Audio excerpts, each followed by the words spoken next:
Hello दोस्तों, तो कैसे हो आप। उम्मीद करता हूँ सभी अच्छे होंगे। दोस्तों, क्या हमारे ब्रह्मांड में ऐसा कोई ग्रह है जहाँ इंसान रह सके, जहाँ हवा हो, पानी हो और शायद जीवन भी हो। तो चलिए आज हम आपको ले चलते हैं अंतरिक्ष के उस सफर पर जहाँ हम जानेंगे हैबिटेबल ग्रहों के बारे में। तो नमस्कार दोस्तों, मैं हूँ मोहन और आप देख रहे हैं आपका और मेरा चैनल MG फ्यूचर विजन। तो दोस्तों, सबसे पहले मैं आपको बता देता हूँ कि हैबिटेबल ग्रह वो है जहाँ जीवन के लिए जरूरी स्थितियाँ मौजूद हों, जैसे पानी का तरल रूप में होना और उस ग्रह का तारे से सही दूरी पर होना, जिसे हम गोल्डीलॉक्स जोन कहते हैं। जबकि उस ग्रह के एटमॉस्फेयर में बोले तो वातावरण में ऑक्सीजन या जीवन के अनुकूल गैस भी होना जरूरी है। और सबसे बड़ी बात, उस ग्रह का तापमान स्थिर हो और मैग्नेटिक फील्ड जो सौर विकिरण से बचाए, इन सभी का होना जरूरी है। तभी हम उस ग्रह को हैबिटेबल प्लैनेट्स की सूची में रख पाएंगे। दोस्तों, पता है एक समय था जब इंसानों की नजरें केवल धरती और उसके आसमान पर थी, लेकिन फिर इंसानी जिज्ञासा ने हमें तारों के पार देखने को मजबूर किया। यह कहानी शुरू होती है उन वैज्ञानिकों से जिन्होंने यह सोचा कि क्या हमारे ब्रह्मांड में कहीं और जीवन संभव है। बोले तो क्या हमारे जैसे ग्रह कहीं और भी हो सकते हैं। और इसी सवाल ने हमें हैबिटेबल ग्रहों की खोज पर भेजा। तो आइए इन अद्भुत ग्रहों की कहानी को विस्तार से समझते हैं। तो भाई साहब, 1992 में खगोलविदों ने पहली बार हमारे सौर मंडल के बाहर एक ग्रह को खोजा, जिसको नाम दिया PSR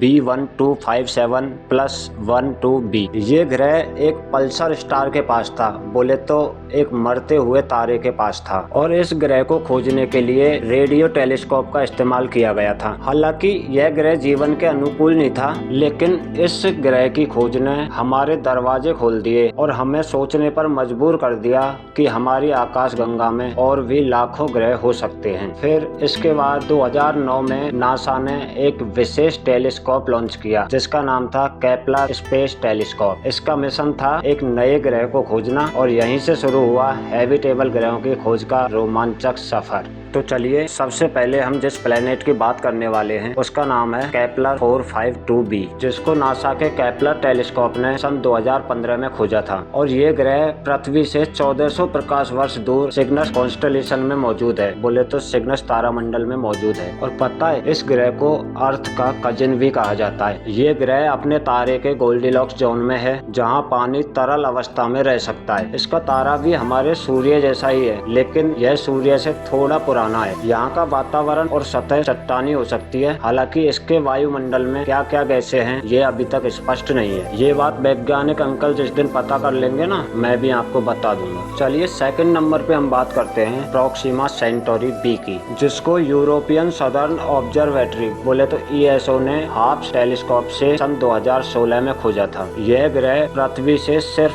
4.24 प्रकाश वर्ष दूर प्रोक्सिमा सेंटोरी नामक तारे के चारों ओर घूमता है और यह तारा अल्फा सेंटोरी सिस्टम का हिस्सा है। और पता है हमारे सौर मंडल से सबसे करीब जो सौर मंडल है वो यही है, अल्फा सेंटोरी सिस्टम। जबकि ये ग्रह पृथ्वी से लगभग 1.3 गुना बड़ा है। ये अपने तारे से बेहद करीब है, जिससे इसे ऊर्जा मिलती है। हालांकि तारे से रेडिएशन और सौर हवाएं इसे कम हैबिटेबल बना देती हैं। चलिए अब बात करते हैं TRAPPIST-1 प्लेनेट की, जिसे नासा और बेल्जियम के खगोलविदों ने सन 2017 में खोजा था। ये सिस्टम हमारी पृथ्वी से 39 प्रकाश वर्ष दूर एक्वेरियस तारामंडल में मौजूद है।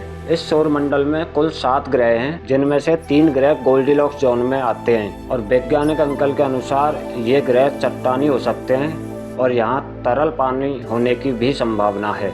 जबकि इन ग्रहों का तारा सूर्य से बहुत छोटा और ठंडा है, इसलिए यहाँ पर तापमान जीवन के अनुकूल हो सकता है। अब अगला प्लेनेट है ग्लिस 581g, जिसको लेक कार्नेगी एक्सोप्लैनेट सर्वे ने सन 2010 में खोजा था। ये ग्रह पृथ्वी से 20 प्रकाश वर्ष दूर लाइब्रा तारामंडल में मौजूद है। पता है इस ग्रह को सुपर अर्थ भी कहा जाता है और ये ग्रह भी अपने तारे के गोल्डीलॉक्स जोन में आता है, जबकि इसके वायुमंडल में कार्बन डाइऑक्साइड और पानी की पूरी संभावना है, इसीलिए तो इसको सुपर अर्थ कहा जाता है। चलिए ये हो गई प्लैनेट्स की बात, लेकिन अब सवाल ये उठता है कि क्या हम इन ग्रहों तक जा सकते हैं, क्योंकि अभी वर्तमान में तो हमारी स्पेस टेक्नोलॉजी इतनी तेज है नहीं। अगर वर्तमान में हमारी स्पेस टेक्नोलॉजी की बात की जाए ना, तो हमारे सबसे नजदीक सौरमंडल प्रोक्सिमा सेंटोरी बी तक पहुंचने में भी हमें 70,000 साल का वक्त लग जाएगा। इसीलिए वैज्ञानिक अंकल है ना, वो अब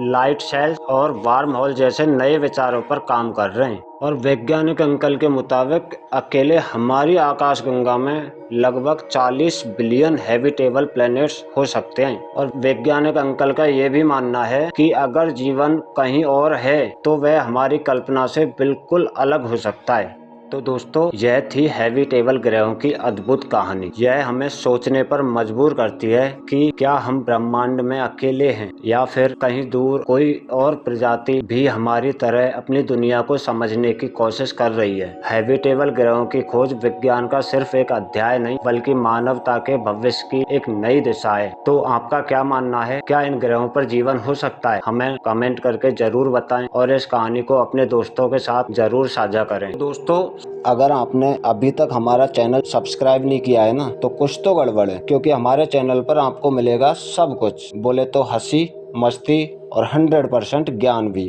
अगर आपको लाइफ में थोड़ी सी मस्ती के साथ पूरा ज्ञान चाहिए ना, तो चैनल को जल्दी से सब्सक्राइब कर दो, वरना हम समझ जाएंगे कि आप हमसे नाराज हो। तो जल्दी से चैनल को सब्सक्राइब करो, वरना ये जो आपकी थोड़ी सी खुशी थी ना, वो हम ले जाएंगे। आप सभी का धन्यवाद। जय हिंद।